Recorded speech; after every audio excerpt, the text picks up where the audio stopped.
Hello, hello. Je suis tellement contente de vous retrouver enfin. J'avais pris un pas de recul, j'avais besoin de me retrouver, de me regrounder, de sortir de tout le brouhaha extérieur, de tout les croyances de tout le monde et de juste reculer pour revenir dans ce que je suis, me recentrer, me réaligner.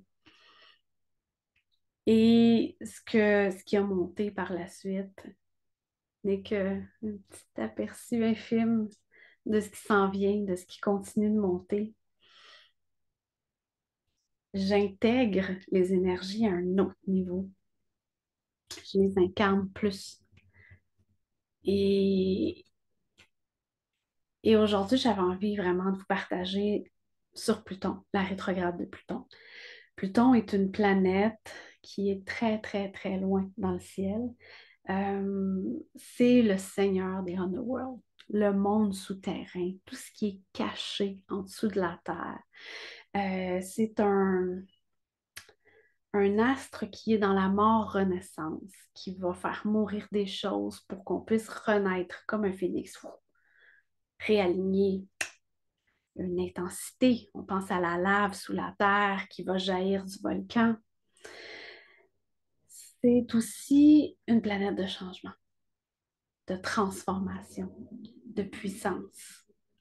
C'est une part de vous qui ressent la mission que vous devez avoir. Vous savez qu'il y a quelque chose, mais vous ne le percevez pas. C'est pas clair. C'est là. C'est latent. C'est en dessous de la terre et ça demande juste à monter. Euh, Pluton, c'est vraiment une volonté divine. Autant la planète Mars est notre volonté personnelle d'avancer, de faire les choses, de mettre en action ce que notre créativité, ce que notre féminin, ce que Vénus fait monter en nous. Autant Pluton, c'est une volonté qui arrive de nulle part, qui est alignée avec notre âme et notre higher self et qui vient trancher.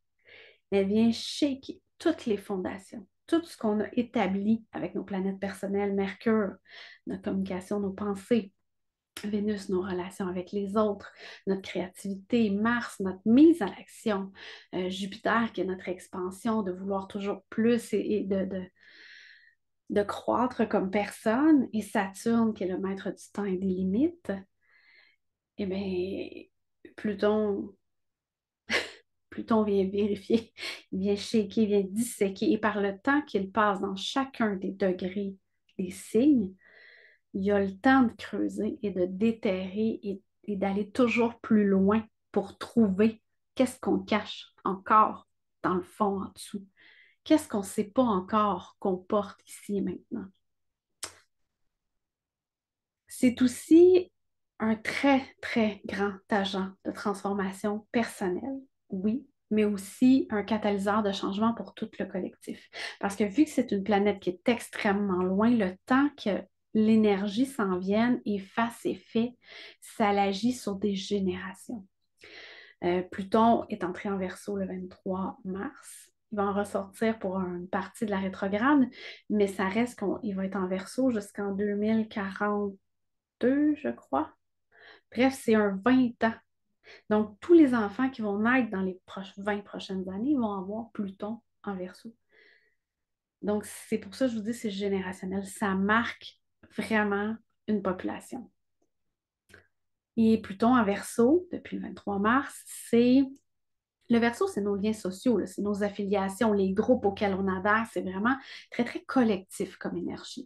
Et Pluton, qui est en verso, il est venu pour transformer l'énergie collective. Il est vraiment venu pour shaker la structure de Saturne, parce que Saturne est passé en verso juste avant. C'est ce qui fait la beauté de ce transit-là. Saturne est venu nous mettre, nous structurer nos limites depuis, attendez, mars 2020. Tiens donc, quelle coïncidence. Depuis mars 2020, c'est arrivé plein de choses dans le collectif.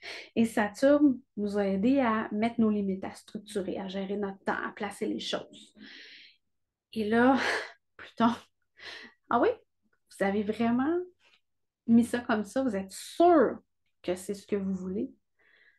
Mais là, Pluton va venir déterrer, aller chercher tout ce qu'on porte en dedans de nous, tous les tabous, tout ce qu'on n'ose pas dire, tout ce qu'on fait. Ah ben oui, moi je suis d'accord. Collectivement, dans le public, on fait oui, oui, c'est correct.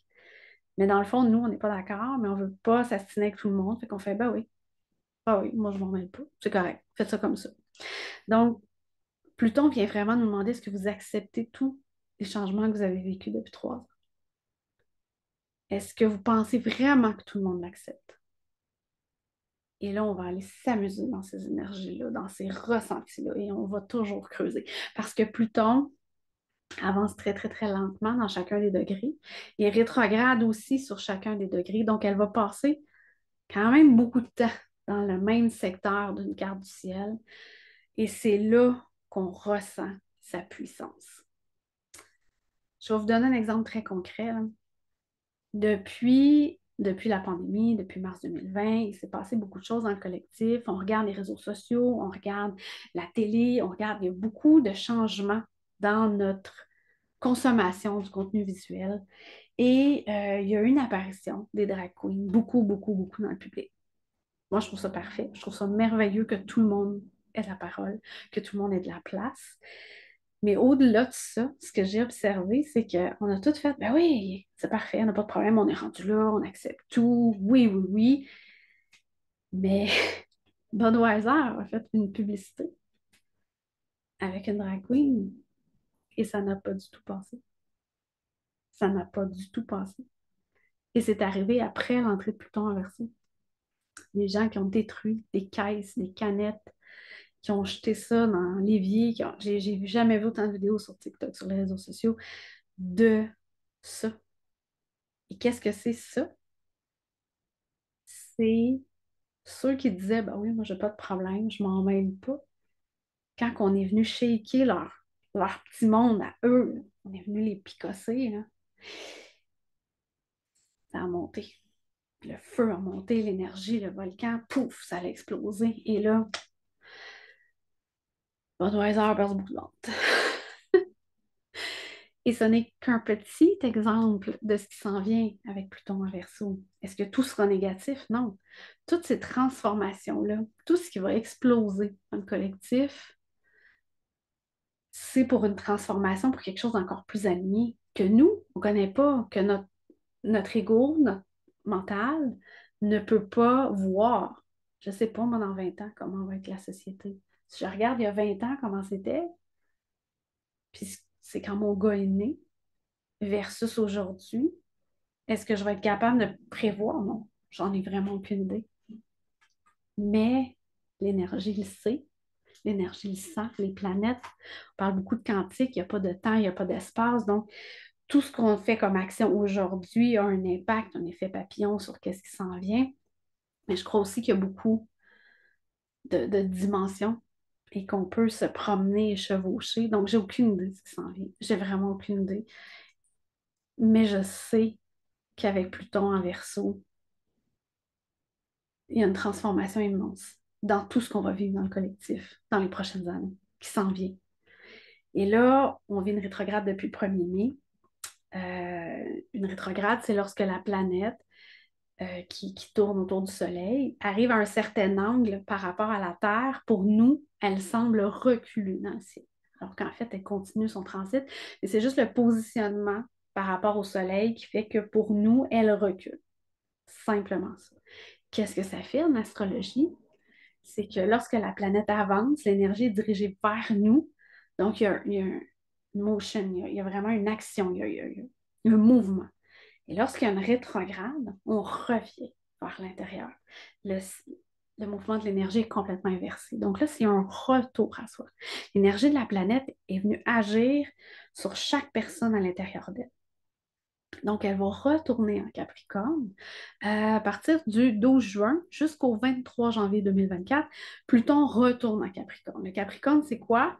C'est de construire notre existence. C'est vraiment de faire ce qui doit être fait pour atteindre nos buts.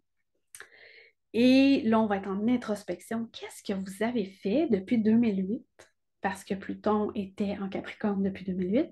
Qu'est-ce qui s'est passé dans votre vie? Qu'est-ce que vous avez fait pour la construire? Qu'est-ce que vous avez fait au niveau de votre carrière? Comment vous avez structuré tout ça?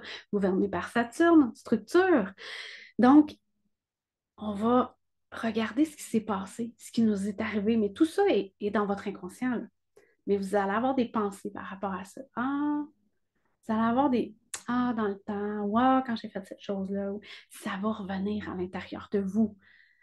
Donc, vous allez avoir ça qui va être vraiment visité et on va se demander pourquoi on est rendu avec des crises aujourd'hui. Pourquoi je suis rendue avec des crises? Qu'est-ce qui s'est passé dans le collectif pour qu'on en soit dans une crise financière, pour qu'on ait une guerre aussi? C'est assez intense. Et on va aller déterrer et ramener au premier plan tous ces aspects de là, de notre nature intérieure pour l'intégrer dans qui on est. Et tout ça se fait dans l'inconscient. Et vous allez avoir des petites prises de conscience, des pop-up éventuellement. Là. Ah, c'est pour ça que j'ai fait ça. Ah, c'est ça qui est arrivé dans ce temps-là. Ah, c'est ça. Donc, vous allez avoir des petits, mais la plupart du temps, ça va se faire en intégration et vous allez juste comme vous élever d'un cran. Vous allez vraiment changer votre fréquence, votre énergie et vous ne le saurez peut-être pas par votre mental. Si vous prenez le temps de vous asseoir et de regarder ce que vous étiez versus ce que vous êtes devenu, vous allez le mentaliser. Mais sinon, l'intégration se fait énergétiquement, se fait pratiquement inconsciemment dans ce que vous faites. Et comme Pluton, par sa lenteur, revisite les mêmes degrés du zodiaque jusqu'à 4 à 5 fois en 2 à 3 ans, il y a une rigueur dans cette dissection de ce qu'on porte. Elle suit un peu des étapes, un peu comme un archéologue qui va l'enlever couche de terre, une à la fois, pour être sûr de rien manquer. C'est ce que Pluton va faire durant les prochaines années.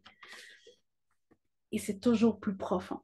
Et toujours, à chaque fois que Pluton passe, elle vient revisiter tous les schémas psychologiques, toutes les croyances, tous les égrégores collectifs, tout ce qui fait qu'on a un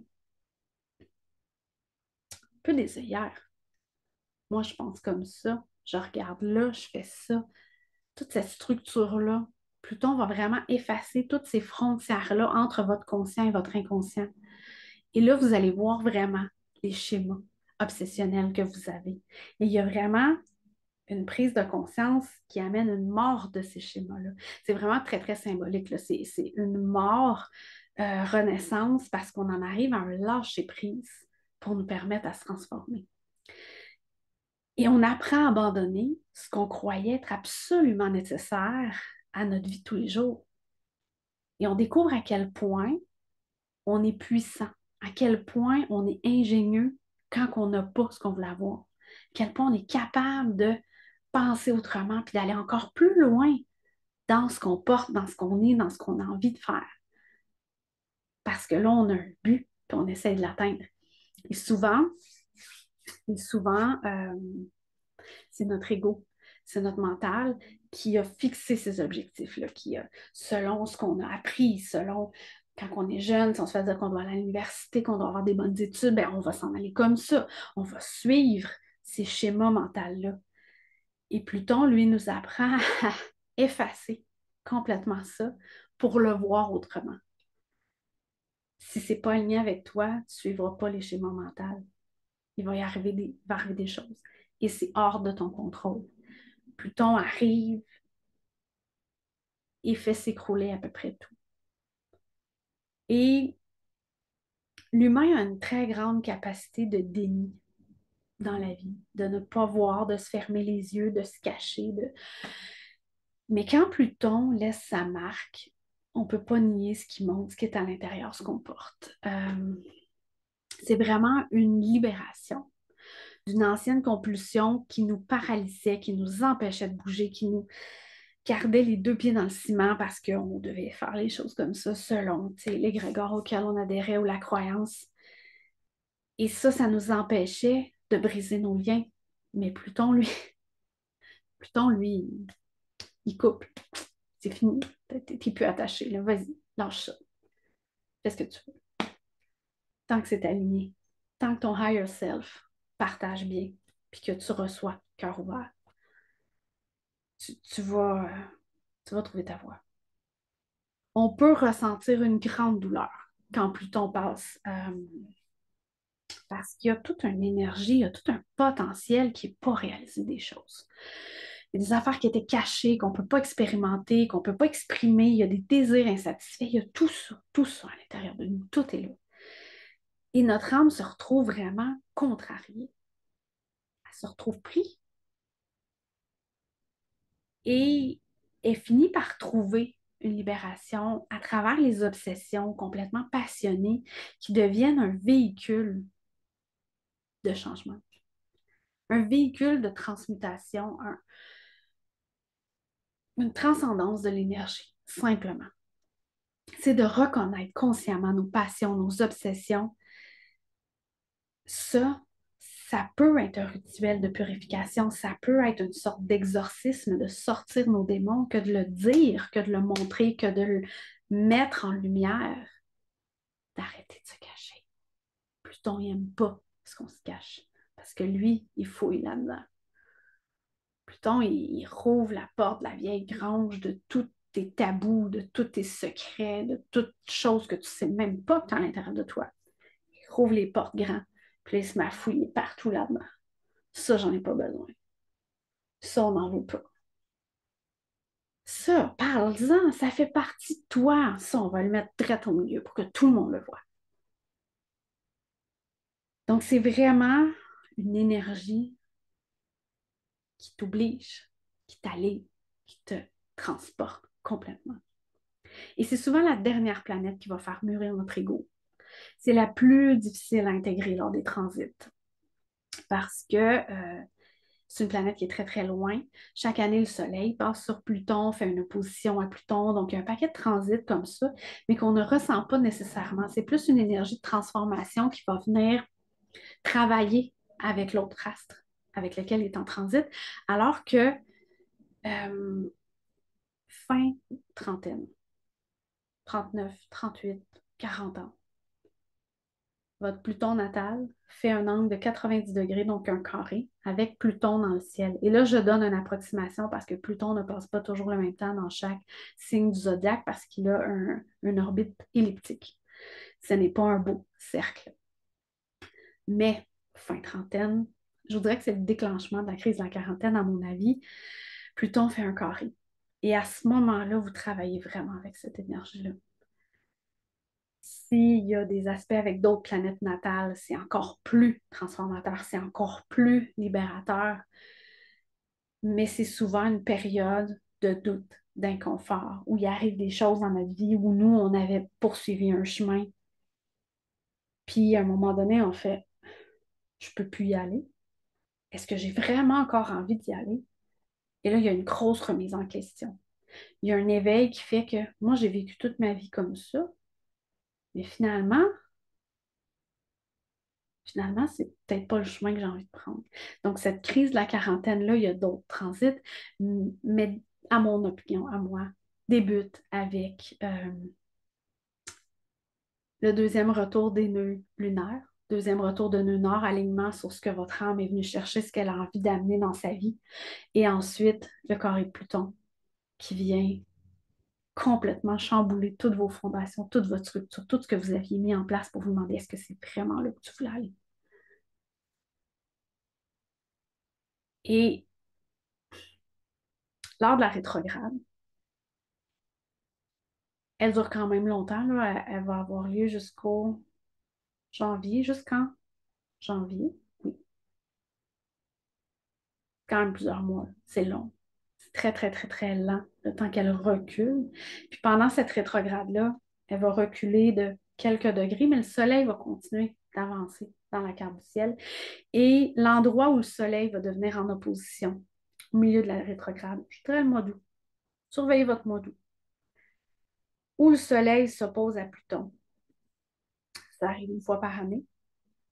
Ça l'indique à quoi votre ego résiste dans la vie. Dans quel domaine, dans quelle maison de votre carte du ciel, dans quel domaine de votre vie, le pouvoir doit être gagné par l'honnêteté, la transparence. montrer qui vous êtes pour vrai. Fait que oui, l'opposition, c'est une espèce de lutte de pouvoir entre deux énergies, mais ça sert à briser le désir de contrôler ce qui ne peut pas l'être. Et c'est ce que Pluton nous apprend. Vous ne pouvez pas tout contrôler. Et c'est ce que Pluton fait en déterrant des tabous, des secrets, en mettant à jour des choses, en vous sortant d'une relation complètement désastreuse à laquelle vous vous accrochez désespérément, puis que finalement, c'est la personne qui vous laisse, puis vous vous retrouvez comme... Mais c'était peut-être la plus belle chose de votre vie qui pouvait arriver. Et c'est Pluton qui a mis la hache dans cette relation complètement abusive, complètement dénuée de sens. La force qui découle de la confrontation du Soleil et de Pluton est celle qui doit être incorporée durant la fin de la rétrograde. Donc, c'est vraiment par les aspects avec le Soleil qu'on va aller travailler sur notre ego ou qu'il va y avoir un lâcher-prise, où il y a des couches, il y a des choses qui s'enlèvent. Et cette rétrograde-là, cette fois-ci, vient débuter avec une éclipse lunaire. Aujourd'hui, en ce moment, on est sur la fin de l'éclipse, mais elle a lieu encore présentement pendant que j'enregistre ça. Une éclipse lunaire en Scorpion. Et c'est un signe qui est gouverné par Pluton. Il n'y aura pas d'aspect avec la planète pendant cette éclipse-ci, mais ce sont des pleines lunes très puissantes, pleine lune du Scorpion. Et là, en plus, il y a une éclipse, donc on vient faire fois beaucoup, là, fois 100, fois 1000, le ressenti de cette énergie-là. Et on le sent, là, ça fait 2, 3 jours qu'on sent cette intensité, des émotions qui sont plus à fleur de peau, qui sont plus concentrées, des réactions excessives à des choses, non seulement, mon Dieu, mais d'où est-ce qu'elle sort cette impulsion complètement folle, mais il y a une concentration, une condensation, il y a une intensité dans l'air. Et c'est vraiment comme un volcan endormi qui s'éveille, cette pleine lune du Scorpion avec l'éclipse.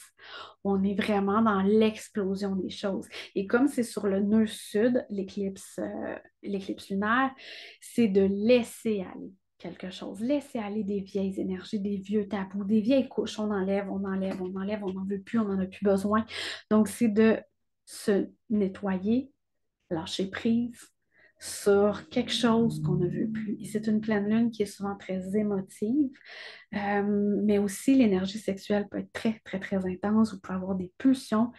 Écoutez, vous êtes votre propre guide. Apprenez à écouter ce que votre corps vous dit, ce que votre âme vous crie.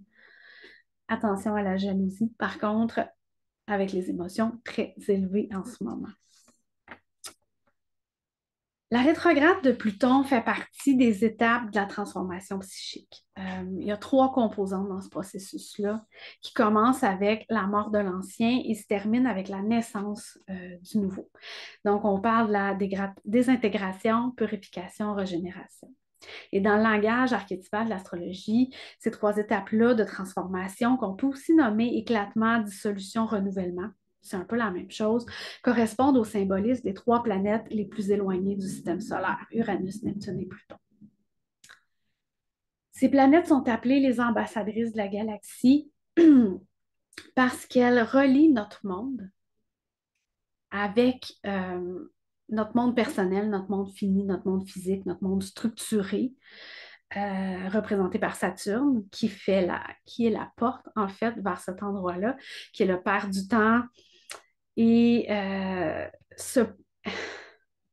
en fait, ce qui arrive, c'est qu'il y a un pont qui se crée à partir de là. Une fois qu'on dépasse la limite, la structure établie par Saturne, on tombe dans les vibrations énergétiques du cosmos, on tombe dans l'intangible, on tombe dans l'énergie complètement pure, dans l'invisible.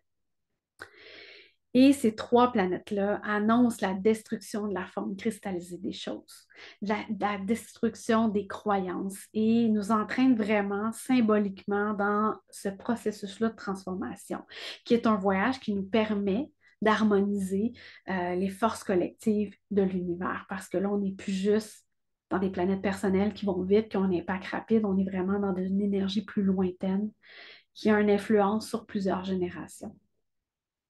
Uranus, c'est le dieu du ciel. C'est vraiment lui qui apparaît sous la forme d'un paratonnerre et qui correspond à une rupture brutale et à la désintégration de toute la forme. Neptune, c'est le dieu de la mythologie des océans, dieu mythologique des océans, pardon, gros lapsus. qui représente le principe de dissolution et qui marque l'étape de la transformation lors du nettoyage, la purification, de la guérison.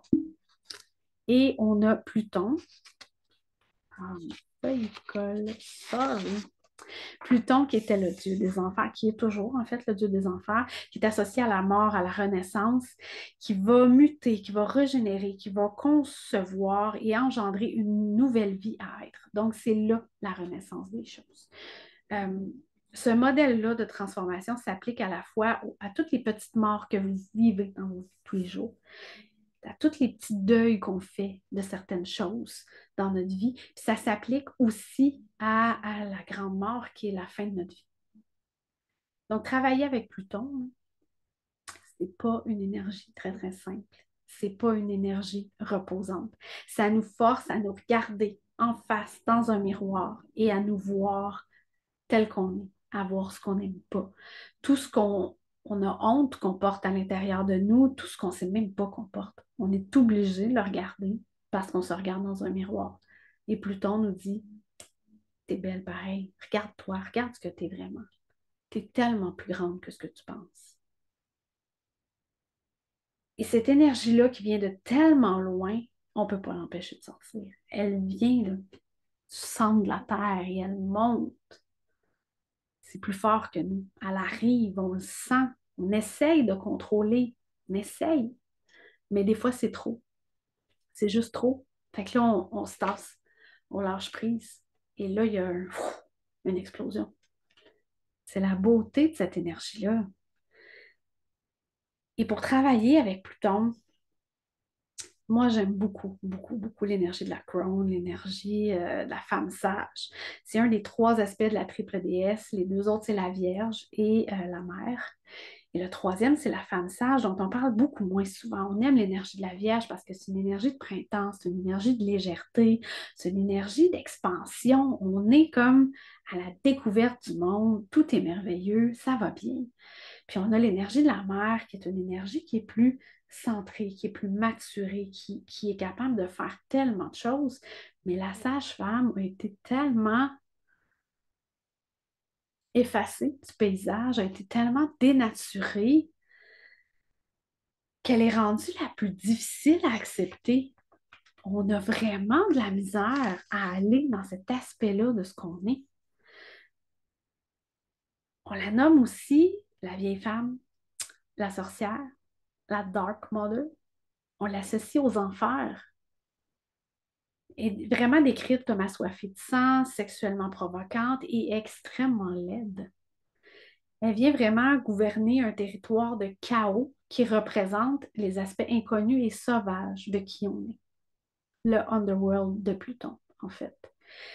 Et les représentations les plus puissantes de la crone, celle que j'aime beaucoup utiliser, où j'ai entendu parler, il y a Kali, la destructrice, euh, Ceridwen, que je ne sais pas trop comment prononcer, qui est aussi appelée la truie mangeuse de cadavres. Il y a Sekhmet, la lionne cracheuse de feu, Isis, la reine vautour, Morgane la fée, reine de la mort, et Perséphone, qui est aussi une destructrice. Donc, c'est tous des archétypes extrêmement puissants. Vous avez sûrement déjà entendu parler de ces déesses-là, vous avez sûrement entendu, vous avez vu des posts, vous avez... Il y a une puissance dans cette énergie-là. Elle représente toute la mort, tout l'hiver, la destruction, le destin. C'est comme une fatalité.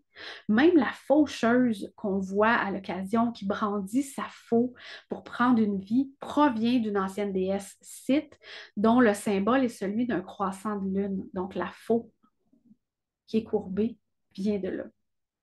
Chaque culture a une perspective vraiment différente de l'énergie de l'archétype de la crone, mais toutes les cultures, en fait, celles que j'ai fouillées, s'accordent pour dire que c'est une femme extrêmement puissante. Et aujourd'hui, j'ai envie de vous parler de Kali. Kali, qui est une triple déesse hindoue, elle représente la Vierge, la Mère et la crone. Elle est vraiment surtout connue pour son incarnation sombre de la déesse. Vous avez sûrement déjà vu, là, j'ai pas de photo avec moi, mais elle a la peau en bleu, elle a plusieurs bras et elle est assise à califourchon sur le corps de son époux mort, Shiva, et elle mange ses entrailles avec Sayoni. C'est hyper cute. Et elle dévore son pénis. Donc, c'est assez frappant comme image d'une démon, en fait. Et plus que tout, vraiment, Kali symbolise l'image de la mort-renaissance. Le ventre, celui avec lequel on donne naissance, c'est aussi un peu un tombeau. On peut donner la vie, mais en donnant la vie, on donne la mort à nos enfants parce qu'on leur donne une incarnation charnelle. Donc, il va y avoir une fin. Et de comprendre que oui, on a créé quelque chose de merveilleux, mais qu'à tout moment, cet être-là peut disparaître, peut mourir, ça nous rappelle toute la vulnérabilité dans la vie qu'on a, dans l'incarnation qu'on a présentement. Et à nos yeux, les Occidentaux, Kali est souvent considéré vraiment comme un démon.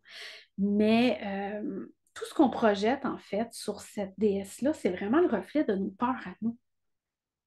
De vraiment de toutes ces images-là, pour nous, ça fait peur parce qu'on a eu l'Église qui est venue nous brainwasher sur les enfers avant. Et on ne comprend pas ces mystères de la vie et toutes ces nuances-là parce qu'on nous a dit que c'était donc dangereux d'aller là. Mais travailler avec Kali, c'est accepter de déterrer nos démons, nos peurs, ce qu'on ne veut pas montrer puis ce qu'on ne veut pas voir nous-mêmes. Et d'accepter de lâcher prise, de s'abandonner à cette volonté qui est vraiment plus grande que nous pour qu'elle nous montre comment, qu'elle nous montre le chemin par la suite. Donc, travailler avec Kali, c'est accepter de ne pas avoir de contrôle, de ne pas tenir les guides et de juste suivre le chemin qu'elle va nous montrer.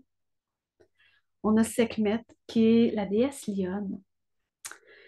Et on pense même que le sphinx en Égypte est vraiment une représentation de cette déesse-là, il y a 11 000 ans, qui était là pour protéger les pharaons de la Haute-Égypte.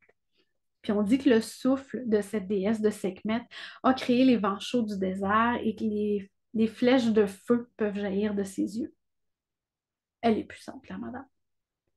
Et j'ai envie de vous parler d'un mythe très intéressant avec le dieu Ra, qui est une divinité qui est beaucoup plus jeune que Sekhmet et qui a émergé vers 3000 ans avant notre ère environ. Et c'est dans ce temps-là que le féminin a commencé à être supprimé, qu'on a commencé à assujettir les femmes, puis à les oppresser, puis à les cacher.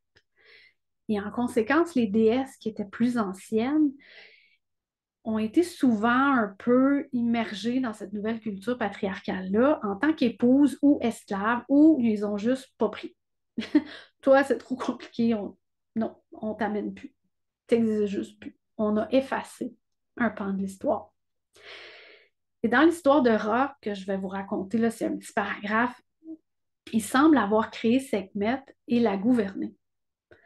Et malgré le fait qu'elle soit une divinité plus âgée, il en a fait son esclave.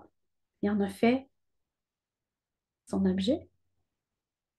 Et il exige qu'elle utilise ces éléments destructeurs pour le servir lui. Donc l'extrait dit Ra, le dieu soleil, crée Sekhmet de son œil de feu et l'appelle pour détruire les mortels qui conspirent contre lui.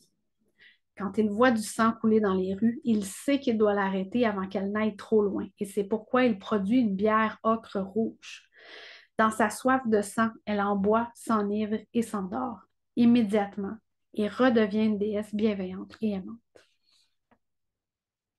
Quand même fort comme image.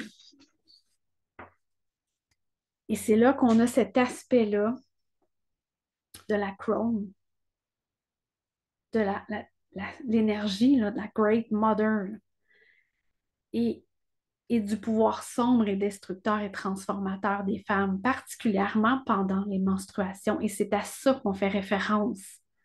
La bière rouge, le sang qui coule dans les rues, ce volcan qu'on porte quelques jours et pendant nos menstruations, avant et pendant, cette énergie qui fait qu'on a, hey, je vous jure, t'es pas en colère, une femme dans cette période-là du mois, elle a une source inépuisable d'énergie à ce moment-là. Et Ra a essayé d'utiliser ce pouvoir-là à son avantage, mais il ne savait pas à quoi qu'il avait affaire. Il n'avait aucune idée à quoi il touchait. Il ne savait pas la puissance de la chose. Et il a eu peur. Il a eu peur du chaos. Il a eu peur de la destruction qu'il avait déclenchée lui-même.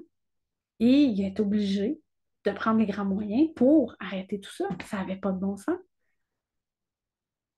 Et c'est un gros avertissement que je vous lance. Si vous avez envie de travailler avec la crone, avec la déesse des ténèbres, soyez prêts. Soyez prêts à n'importe quoi et à tout. On ne le sait pas. Il y a vraiment un tourbillon qui peut vous emporter et elle va le faire au nom de l'amour parce qu'elle vous aime. Cette énergie-là travaille pour vous. Travaille pas pour le voisin, travaille pas pour personne d'autre. C'est aligné avec vous, uniquement avec vous. Et quand vous acceptez d'ouvrir la porte, de vous ouvrir les bras, d'ouvrir le cœur, puis de dire, OK, j'ai envie d'incarner ce que je suis. J'ai envie, viens m'aider. Vous lâchez les reins. Vous ne touchez plus à rien. Vous suivez le chemin. Elle va vous montrer. Il y a des indications, il y a des choses qui vont arriver, il y a des ressentis, il y a des feelings, il y a un livre, un inconnu, il y a quelque chose qui va vous dire c'est la prochaine étape.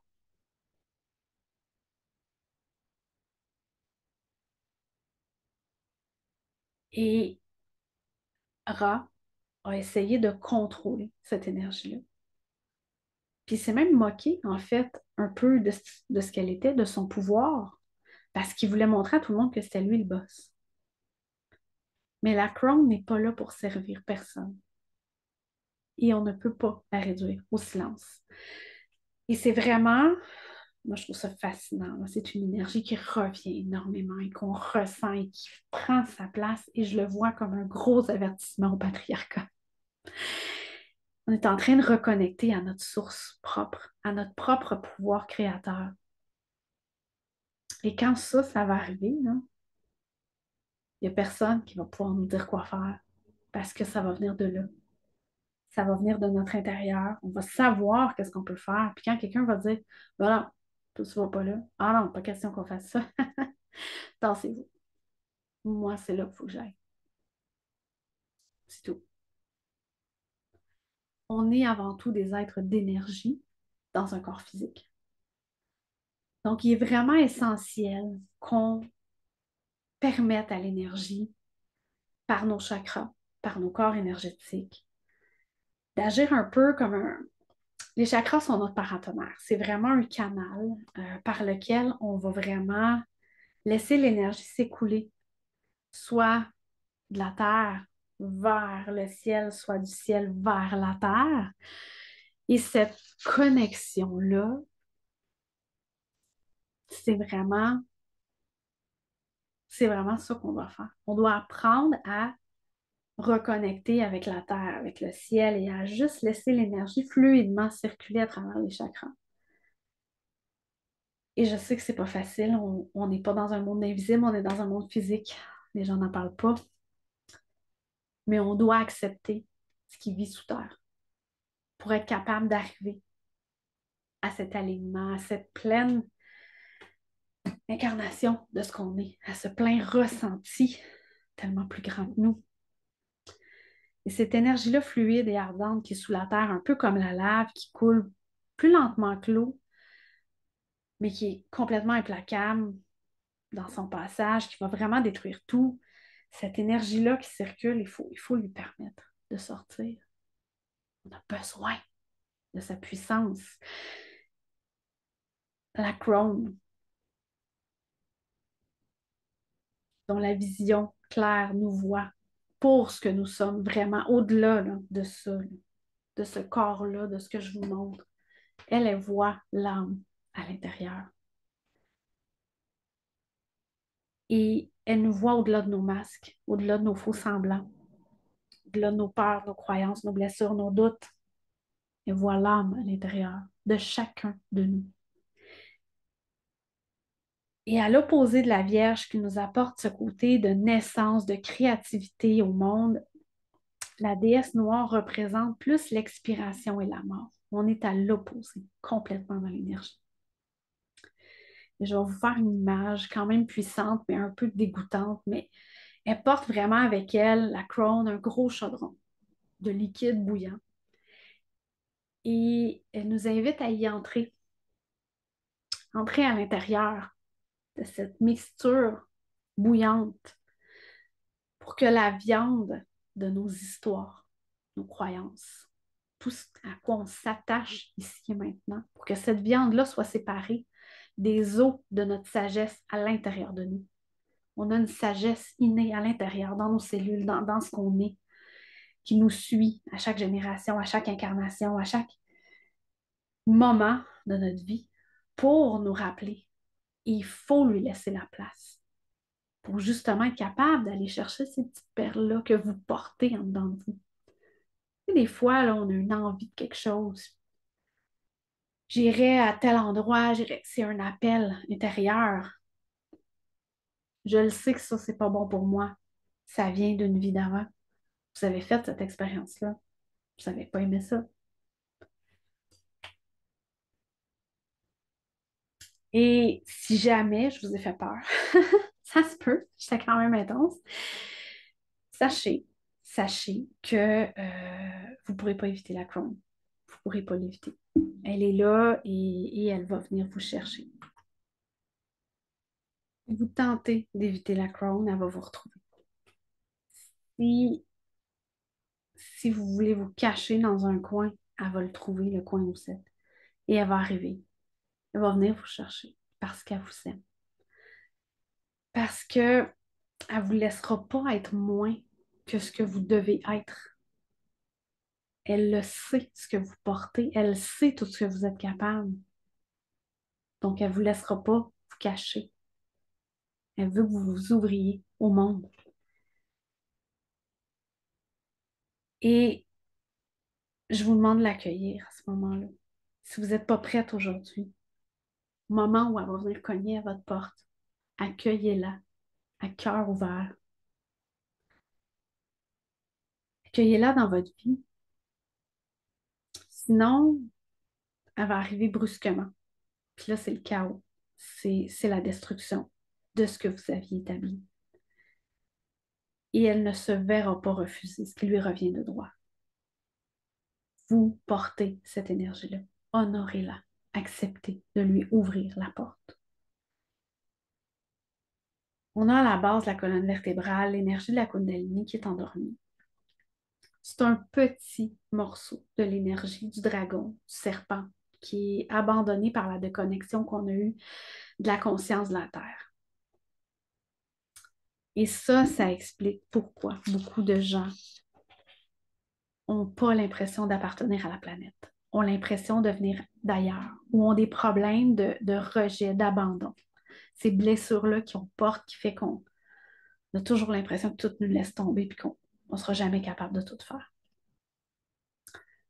Puis sans notre lien avec cette puissante énergie-là réparatrice, on peut comprendre pourquoi autant de gens ont de la fatigue, ont de l'épuisement, ont de l'anxiété. Ils sont déconnectés de la Terre, de notre conscience, de ce qu'on porte. Et on doit envoyer notre énergie dans la Terre. Quand vous vous enracinez, quand vous vous connectez, quand vous jardinez, quand vous promenez en nature, tous ces contacts-là avec la Terre permettent aux énergies de guérison de la Crohn de nourrir nos racines qui plongent à l'intérieur. Et il est impératif qu'on reconnecte avec ces énergies-là parce que c'est juste là. C'est juste là que l'énergie créatrice va monter de bas en haut et va pouvoir redescendre vers le bas. Et ça fait un vaisseau, vraiment, pour une circulation d'énergie pure. L'énergie qui vient de la terre, l'énergie qui vient du ciel et qui se croise, qui se mêle et qui viennent complètement métamorphoser ce qu'on est, ce qu'on porte, ce qu'on ressent. Et j'ai envie de vous donner une phrase que vous avez souvent déjà entendue probablement. As above, so below. As below, so above. Tout ce qui est en haut est aussi en bas. Tout ce qui est en bas est aussi en haut. C'est le reflet l'un de l'autre. Ils ont besoin des deux. Donc, quand vous établissez cette énergie-là, cette connexion-là avec la Crohn, mais aussi avec la Terre, vous appelez cette espèce de chaos-là dans votre vie. Vous acceptez qu'une force peut venir de très, très loin et vous réaligner. Que oui, il peut y avoir une destruction, mais sans la mort, il n'y a aucune illumination.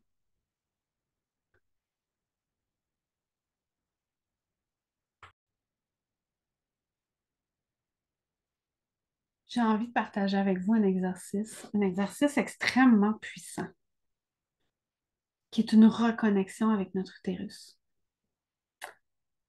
C'est quand la dernière fois que vous êtes connecté à votre ventre que vous avez vraiment pris le temps de vous asseoir et de ressentir ce que vous portez à l'intérieur de vous. Dans des nombreuses cultures, il est reconnu que le ventre des femmes, c'est vraiment le siège de la sagesse, de la créativité, de l'inspiration et du pouvoir qu'elles portent. Donc, entends-tu pour dire que c'est quand même important? Et il y a quelque part en route, dans les siècles d'incarnation, on a perdu notre contact avec cet espace sacré-là. C'est devenu sale, c'est devenu impur, c'est devenu un endroit où on ne veut pas aller. On se cache dans le noir, on n'en parle pas. Et les seuls temps où ils prêtent attention, en fait, c'est quand on est enceinte. Que là, hey, c'est beau. On aime ça voir une femme enceinte, elle a un beau benon, elle a un beau bébé. On va même toucher souvent le ventre d'une femme. Et il y a quand on est menstrué, qu'on va porter attention à notre ventre parce qu'on a des crampes, parce qu'on est inconfortable, parce qu'il faut s'occuper de cet endroit-là. C'est sale, c'est pas le fun. Et le reste du temps, ben, c'est extrêmement négligé et vraiment, j'ai remarqué les mois où je ne suis pas connectée à moi, où je ne suis pas dans mon essence, où je suis pris dans mon mental avec un paquet de choses. C'est là que j'ai des douleurs menstruelles. Ça fait des années que j'en ai pas eu. Mais ça revient à l'occasion, quand je suis déconnectée, quand je suis pas là dans mon corps. Et je le vois vraiment comme un rappel de se reconnecter à cet espace sacré-là. Donc, au lieu de prendre des pilules, sac magique, puis d'espérer que ça passe, peut-être si on se reconnectait, puis qu'on se demandait qu'est-ce que cet espace-là a envie de me dire, qu'est-ce qu'il a envie de me partager, qu'est-ce que j'ai besoin de savoir et de comprendre pour être capable de cheminer ensuite. Et cette énergie-là est également présente chez les hommes. Ce n'est pas parce qu'on est des femmes qu'on a un utérus que l'homme ne porte pas ça. L'homme aussi, son énergie créatrice, il va être à peu près dans la même région. Et on dit que le ventre, en fait, que ce soit chez l'homme ou chez la femme, porte, porte notre pouvoir personnel et notre énergie vitale. Et cette énergie-là est stockée autour des chakras inférieurs. Moi, je voudrais que le deuxième et le troisième chakra sont quand même très puissants là-dessus. Et ça devient un espèce de catalyseur de vie chez les hommes, puis un espace de vie à créer chez les femmes. Donc, on a besoin des deux ensemble pour créer un humain. Et l'élément qui correspond à notre système digestif, c'est vraiment la terre. Comme la terre nous nourrit et prend soin de nous, notre système digestif prend soin de tous les autres organes en les alimentant, en redistribuant l'énergie et les nutriments dans les aliments qu'on ingère. Et parce que c'est une région tellement importante de notre corps, l'homme aussi pourrait faire. Tu sais, si vous êtes un gars, vous pouvez faire exactement le même exercice que pour les femmes. Ça va être aussi bénéfique pour vous. Cette reconnexion à ce que vous portez, parce que là, on va travailler avec notre énergie intérieure, on travaille avec les chakras. Et on a tous besoin d'avoir un deuxième, un troisième chakra, un quatrième. On a tous besoin qu'ils soient tous en santé. Donc, que vous soyez un homme ou une femme, je vous invite à vous asseoir et à essayer cet exercice-là. Parce qu'on a découvert que, ben, en fait, notre système digestif, c'est un peu comme notre deuxième cerveau. On a besoin qu'il soit en santé pour nourrir notre corps et pour le grand fonctionnement. Il y a énormément de terminaisons nerveuses dans notre ventre. Il y en a 72 000, alors que dans le cerveau, il y en aurait 50 000, quand même. c'est pas négligeable.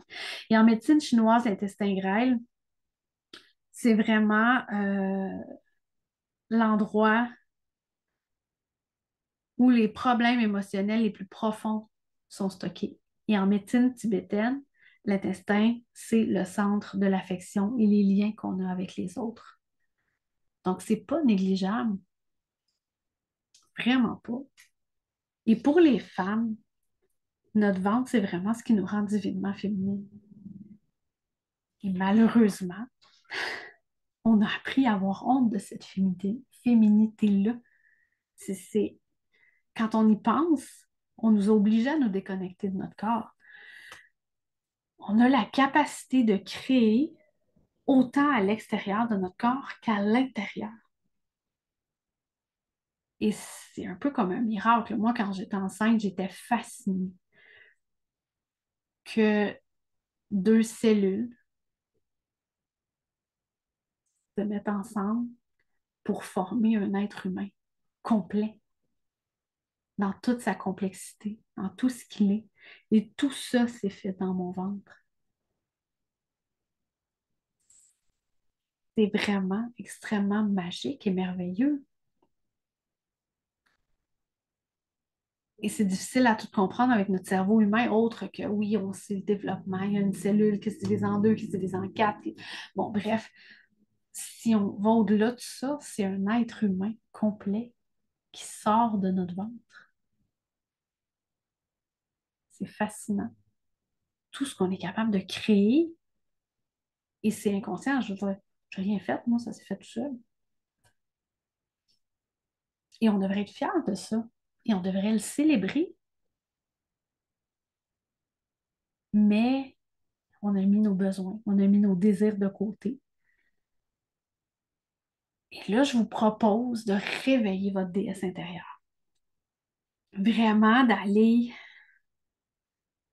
reprendre notre autonomie, puis d'aller ouvrir la voie aux générations futures parce que chaque pas qu'on fait pour reconnecter à ce qu'on est vient impacter sur les générations qui suivent, sur votre lignée, sur vos enfants ici et maintenant, là, même s'ils sont déjà incarnés, chaque fois qu'il y a un changement, l'effet se fait sur qu'est-ce qu'il y a autour. Donc, je vous invite à venir honorer votre intuition, puis à écouter la sagesse que vous portez à l'intérieur de vous. Pour ça, vous pouvez créer un hôtel avec des divinités, avec des bougies, avec un paquet de choses. C'est un premier pas, je trouve, d'avoir un espace dédié à cette reconnexion à soi. Il n'y a pas de mode d'emploi. Il y en a que c'est une boîte qui vont serrer dans le garde-robe et qui vont sortir juste quand ils en ont besoin. Euh, Moi, j'en ai pas eu pendant de nombreuses années. Et pourtant, maintenant, c'est vraiment... Tout le monde sait que j'ai un hôtel. C'est comme pas caché, c'est pas un secret. N'importe qui rentre ici, je vais lui montrer, je vais lui expliquer s'il me pose des questions. Je n'en ferai pas tout un plat non plus, mais maintenant, ça fait partie de moi.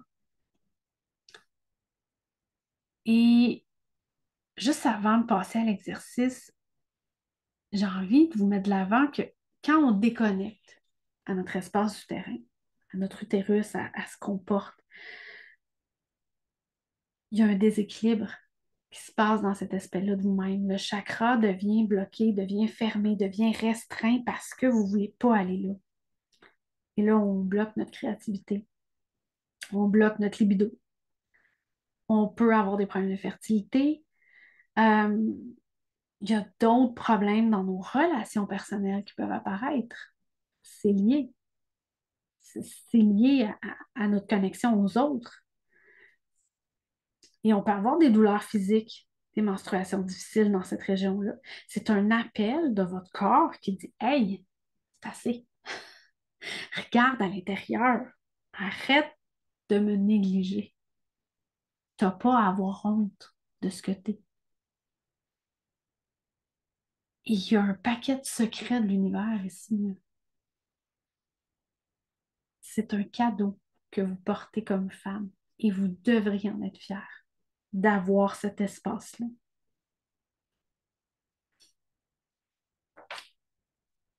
Vous pouvez aussi avoir des bijoux que vous portez juste pendant votre cycle menstruel, pendant vos menstruations.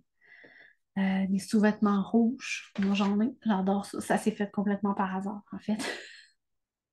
Puis j'ai lu par après, puis j'ai fait, ah, mon Dieu, mais c'est vrai. Ça peut être merveilleux.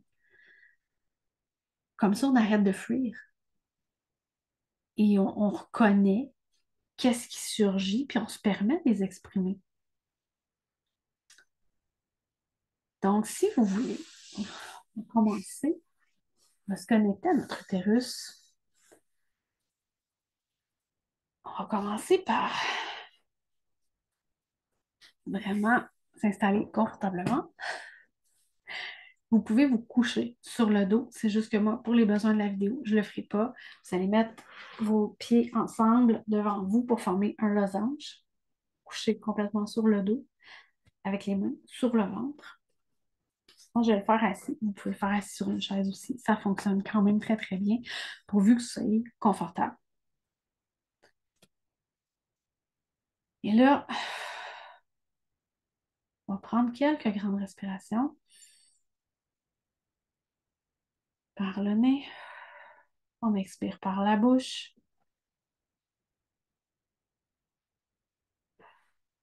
Juste faire taire notre mental. Venir dans notre espace, dans notre corps. Les deux mains sur le bas du ventre.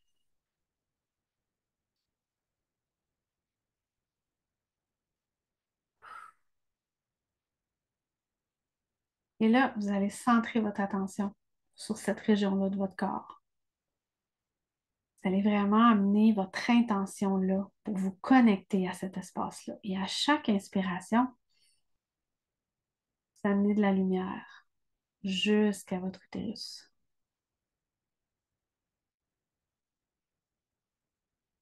Vous respirez à votre rythme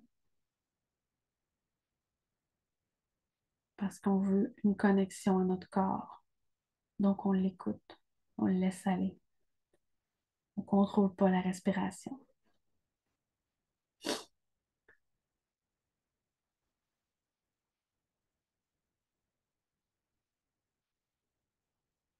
Laissez votre corps se détendre, votre respiration s'allonger.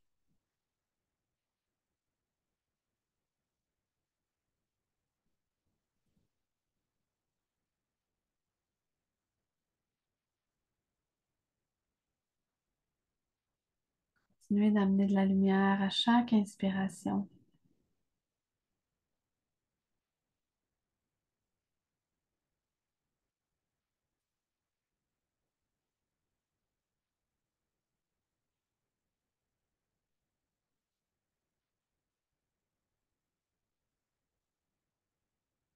Laissez votre corps se détendre. Prenez le temps de vous placer pour être confortable. Chaque inspiration est de plus en plus profonde, de plus en plus complète. Et on vient porter notre attention sur notre estomac, nos intestins, notre utérus, vraiment notre ventre au complet. On vient respirer par cette zone-là. Donc, à chaque inspiration, le ventre va se gonfler. Et à chaque expiration, on va se détendre encore plus. Et vous allongez l'expiration un petit peu plus que l'inspiration, si vous en êtes capable. Laissez votre corps se détendre. Et vous pouvez laisser une pause dans vos respirations, dans vos inspirations, tout en continuant de diriger votre attention vers le ventre.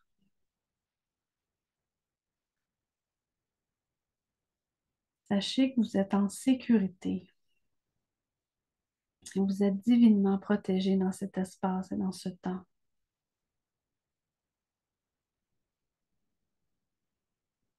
Encore quelques respirations.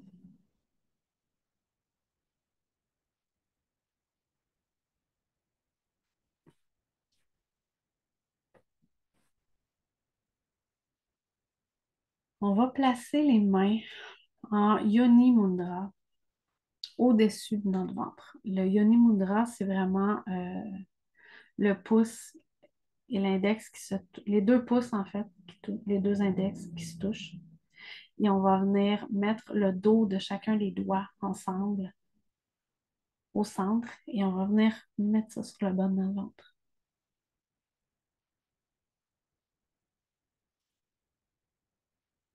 Et là, on va venir respirer toute la sagesse et la lumière de l'univers et l'amener dans le bas de notre ventre.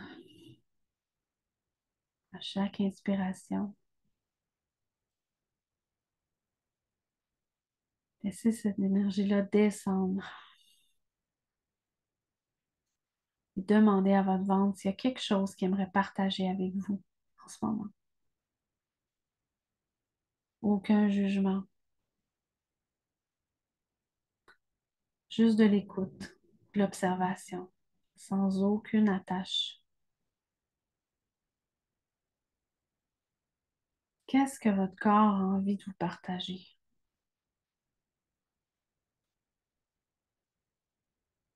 Est-ce que vous avez des pensées qui arrivent et qui repartent?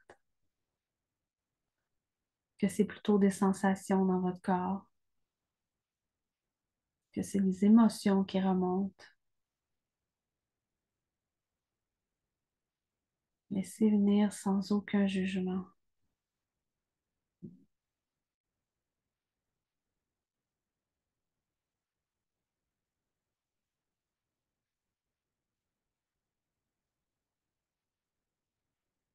Et je vous demande d'honorer ces émotions-là qui vont venir et de les laisser être pour les libérer. Prendre le temps que vous avez besoin pour vous connecter à cet espace-là et aller l'explorer.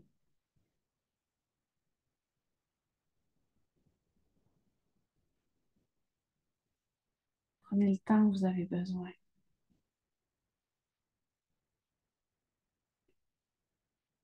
Je vous invite à faire pause même si vous voulez continuer lorsque vous serez prête.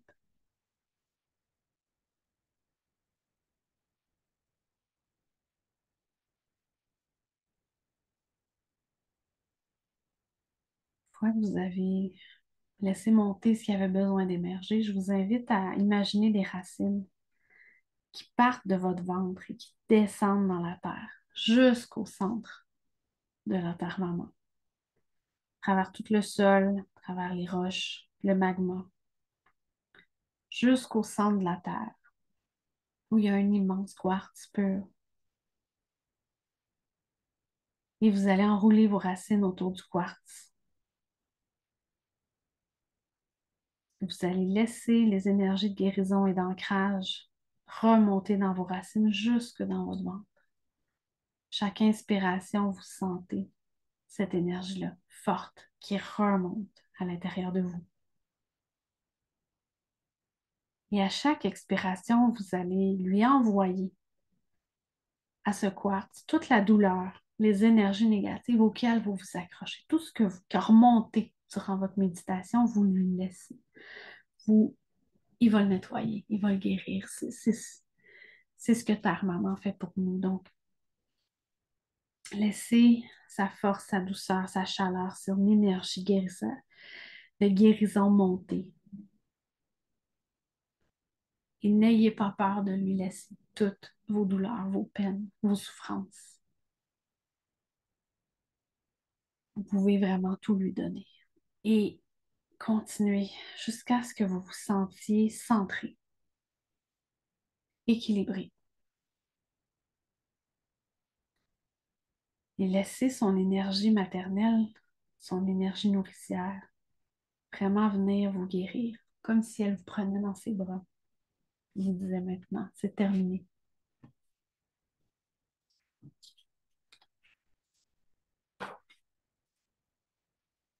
Pendant que vous laissez cette énergie-là monter,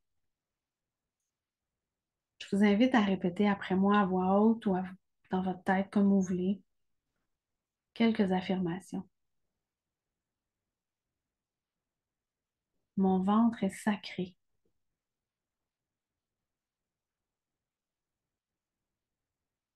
Mon ventre est divin. Mon ventre est amour. Mon ventre est entier. Mon ventre est guéri. Mon ventre est libre. Mon ventre est céleste. Mon ventre est plein d'énergie. Mon ventre est pur. Mon ventre est tout puissant.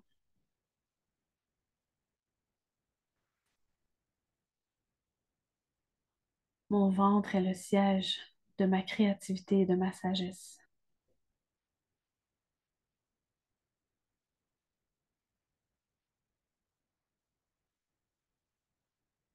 Et quand vous avez absorbé toute l'énergie dont vous aviez besoin, vous pouvez revenir doucement dans votre corps. Laissez votre respiration revenir à la normale. Et prenez le temps de remercier votre ventre pour tout ce qu'il fait pour vous, tout ce qu'il est capable de faire. Et remerciez Gaïa, remerciez notre mère cosmique, the Great Mother, de veiller sur nous, de nous protéger, de nous nourrir. Ces énergies-là nous accompagnent parce qu'elles nous aiment et permettez-vous de reconnecter avec elles. Permettez-vous d'être parfois la jeune vierge, insouciante, créatrice, pleine de bonheur. Permettez-vous d'être la mère, un peu plus sérieuse, un peu plus incarnée, protectrice qui prend soin. Permettez-vous d'être la crown, d'être la femme de pouvoir, de puissance. Incarner chacune des facettes de la déesse, c'est pour ça qu'on est là. Nous sommes une représentation, chaque personne est une représentation de ses fréquences. Et de se permettre d'aller jouer là-dedans, c'est le plus beau cadeau que vous pouvez vous faire. Et profitez de la rétrograde de Pluton pour reconnecter à ce que vous portez à l'intérieur de vous. Prenez le temps. Accueillez cette énergie-là, laissez-la venir. Fermez pas la porte, allez pas vous cacher dans le garde-robe. Elle est là pour vous aider. Elle vous aime. Laissez-lui l'espace dont elle a besoin pour faire son travail. Marchez main dans la main avec elle. Vous allez juste grandir encore plus vite de tout ça. Je vous remercie de votre écoute aujourd'hui. J'espère que vous avez aimé ce live un peu. En fait, c'est un enregistrement un peu différent d'habitude.